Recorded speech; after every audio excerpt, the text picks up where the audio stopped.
This is the last of the archive videos. So everything in 9-ball from this point forward will be current, never seen before footage. Taken within like a week, anywhere from the same day to like 7 days ago. So anyway, look at this. Look at this 1-ball down here. Doesn't it look like the 9-ball to you? Yeah, it looks like a white ball with a yellow stripe on it, like the 9-ball. But it's not the 9-ball, it's the 1-ball. And it's the way the lighting is and the way the camera picked up the lighting. The 9-ball's down here, along with the 2-ball down here in this bottom left-hand corner pocket. I make some mistakes during this video, and one of them is a cardinal sin of pull. And after my stroke, my stick is coming up in the air. So my left arm, that tells me my left arm is just a little too loose, you know. This happens a lot when players are stretched out on the table and they're kind of forcing the cue further than it would naturally go. Earl Strickland does this a lot, as I mentioned in some of my videos. But Earl wins and Earl plays great in spite of himself and in spite of his mental frame of mind and in spite of his, his mistakes. I hate to call them mistakes when you're speaking about it. I mean, how can you call it a mistake when the guy's, running 10 and out? But we all make mistakes. Trust me, keep your ferrule. Your tip and your ferrule should be down on the table after you stroke the shot, not flying up in the air. Because what's going to happen is the more you do that, the more your cue is going to start hitting on the center of the ball when you're putting bottom of the ball. And when you're putting center on it, it's going to start hitting the top of the ball. So you're going to be putting all this unwanted English, or the lack of English, on the cue ball unintentionally, and you're not going to know what's going on. And that can happen if your stick remains down on the table after the shot. Anyway, this is just a drawback to the center of the table. The problem we have with doing that is the 6 and the 5 are blocking the way to get to the center of the table, so I have to draw back between that window there, between the 5 and the 6. Which I do, and although it was a great shot, the stroke was terrible. And on this cue ball, you want to put left-hand English on it just to keep it to the other side, to this side of the table. And then you can still get to the center of the table, but that side of the center, and then you can just go 2 rails and back out on the 4. Yeah, that's the correct way to play it, but I didn't do that. I just kind of cut the cue ball loose, and I wound up playing that absolutely terrible. That could have been a disaster, and we could be snookered behind the 5-ball, and instead that was just a mental error. That time, that was a good stroke. That's what you want. You want the ferrule of the cue down on the table after you shoot. And I kind of flirted with the scratch, which looks kind of sloppy, but it's all good. You just draw out for the 5-ball here. And I drew it too far, and now I have to shoot this. I wanted to shoot it in the corner and just roll down on the 6-ball, because you want to keep the cue ball up this side of the table for the 6-ball. You certainly don't want to get back here. Then you're going to have a ridiculously hard cut on the 6, and you're going to have to go 3 rails, and you're going to have to move the cue ball way, way too much. And it's just going to be too hard. And the more you move the cue ball, the more potential problems you're going to run into, the more problems you're going to have, the more things that can go wrong. So the object here is to keep this cue ball on this side of the table and away from that side. So you can just call it anywhere from the side pocket up to the breaking side of the table. So what I'm trying to get to, you want to cut this 5-ball. It's a little bit of a thin cut, so it's easy because there's nothing stopping the cue ball momentum from bouncing all the way back up table. So this is going to take a bit of a touch.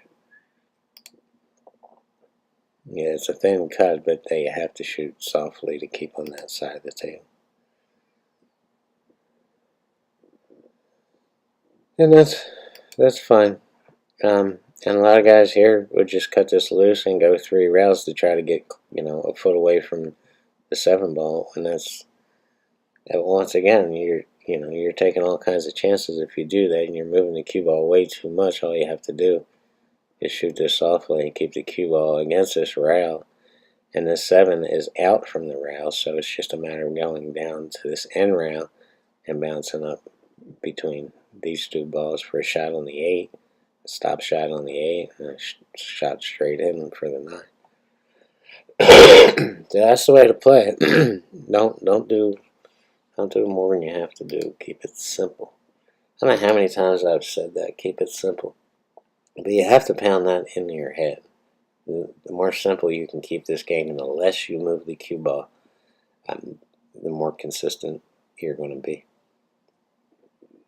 It's true. I mean, you watch the pros. Just turn on a pro video, and they're not doing crazy stuff. They're doing as little as humanly possible to keep the correct line and gain the correct shape that they need to run the rack. And so they have learned over the years. Some of them learned quicker than others, but that's the key to this game. Don't move the cue ball. Don't do crazy stuff. It looks cool. It impresses the railbirds and all, but it's going to get you broke. Is what it's going to get. Keep it simple. And it's actually kind of boring to watch pro player play because they're not doing anything crazy and fancy. But that's how they've learned how to win. They don't care. They just want to win. So just push the cue ball to the end rail, and it's a natural bounce off the end rail to get straight in on the 8-ball.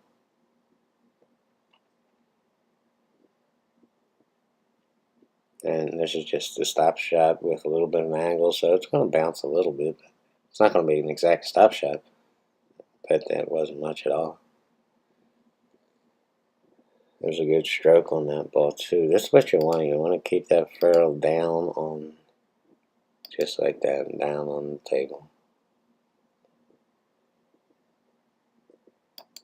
Just like that.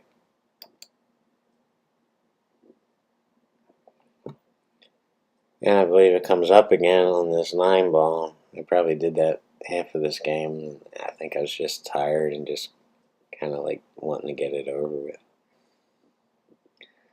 There it is. Thanks everybody for watching.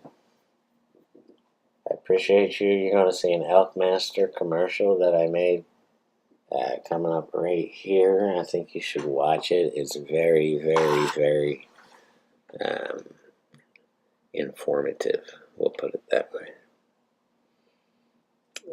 Or, you can go out and buy a $40 tip every couple of months, and that's what they want you to do, thinking it's going to make you play like Shane, and it's not going to.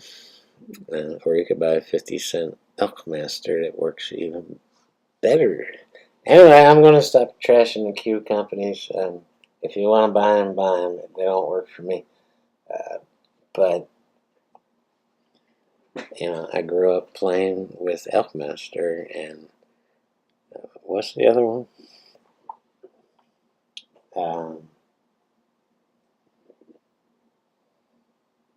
Triangle. Elkmaster and Triangle is what I grew up playing with, and that's what I got used to. And when you're old like me, you don't want to go changing to this new technology. I know a guy that bought a bank shot calculator.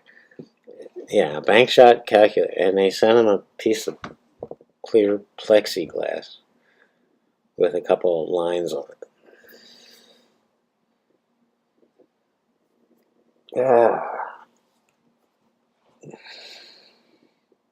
Yeah, that's what he bought. And he could have made that in his basement for like nothing. So yeah, watch. I don't want to say all these Q companies are scammers, and because a lot of them aren't. A lot of them insist on buying the best, product available, which costs them more money to make. But find out what works for you, and don't fool yourself into thinking that you need a $5,000 cue to play good, and you need this new $40 tip that needs to be changed once a month to play good, and you need this golden glove to play good, and you need this aiming system to play good. The only guys profiting off that aiming system are guys making videos. You don't see them out there winning tournaments. So be careful. There's a lot of suckers in the pool, and because of that, there's a lot of people that don't know what it takes to be a great pool player. They really don't. They have no idea the dedication and the time that these players put into their game to be great. And because the players make it look easy, they think there's this big secret. And if they pay, a couple $1,000s for this big secret, they'll be pros too. And it's not how it works, guys. Anyway, that's it. Enough of the negativity. Everything's going to be positive from this point on. I just wanted to warn some of you guys. Peace. Thanks for watching.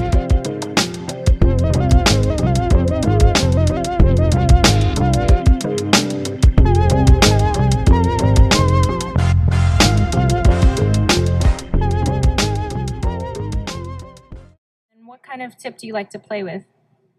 I have an Elk Master on my shaft I play with,